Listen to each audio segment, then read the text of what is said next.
Minsan napapatanong na lang talaga ako ganito pala kadami yung gamit natin?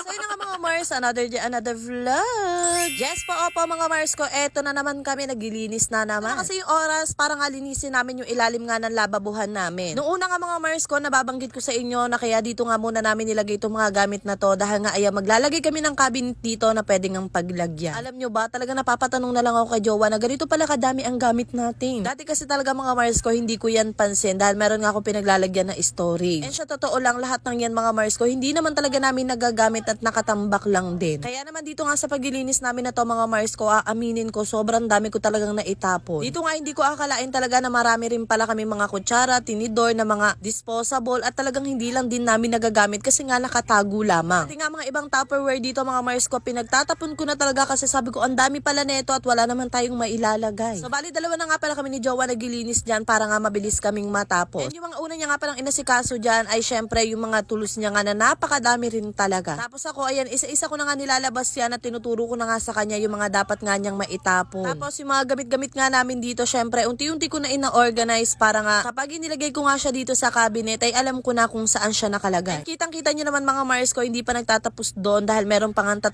karton dito. And yes, opo mga Mars ko, hindi po kasi talaga nagkasya yung mga pang kitchen nga namin na gamit doon nga sa isang karton lamang. Kaya naman ito nga 3 karton na to, pinakuha ko na nga yan kay Jowa para nga maasikaso ko na din. So halos lahat lang naman ang mga nakalagay dito mga Mars ko para nga dito sa aming kusina. Kaya naman ayan nga, pinag-aayos ko na yan, pinagsisama-sama ko yung magkakaparehas, yung mga pangsukat, ganun. Para nga kapag nilagay ko nga siya dito sa aming cabinet, ay organized lang siya. Kumbaga alam ko na talaga kung saan siya kukunin o kung saan nga dapat ilagay. So kung mapapansin nyo nga pala, ito nga pala lagayan namin ng mga appliances mga Mars ko, itong rack na to ay dito ko na lang talaga yan nilagay sa gilid nga ng ref. And ayan, mabuti lang talaga itong mga puti na ito na organizer ko ay hindi ko nga yung pinamigay or hindi ko pinagtatapon. Kasi ayan mga Mars ko, magagamit ko pa pala siya dito. Kaya naman ayan, ang ganda-ganda talaga nung lagayan ko. So natuwa lang din talaga ako dito sa na-order ko nga na cabinet kasi saktong-sakto lang din talaga yung kulay niya at napakaganda nga ng quality neto. So meron nga mga nagsasabi na hindi nga daw maganda ang quality neto, pero para sa akin mga Mars ko, ang ganda ng quality niya. Siguro depende na lang talaga sa mga gagamit. So ako kasi hindi naman ako masyado maglalagay ng mga ibang gamit dyan na mabibigat. Since ayun, hindi rin naman kamahalan talaga yung bili natin dito. Kaya naman kailangan lang natin siyang ingatan. So ito lang kasi muna yung napili nga namin ng cabinet since wala pa naman kaming budget. Kaya naman for the go muna kami sa ganito. Mahirap naman din kasi pilitin namin mga Mars ko na magpagawa kami dito ng cabinet na mamahalin. Pero ang totoo, wala pa kaming budget. Kaya naman mabuti na lang talaga at nagkaroon nga ng ganitong cabinet dahil kayang-kaya na natin maglagay o magmukhang syala yung mga kitchen natin dahil meron na tayong na-order na ganito. O siya mga Mars ko, at ayan, natapos na nga pala kami maglinis dito. Hanggang dito na lang muna.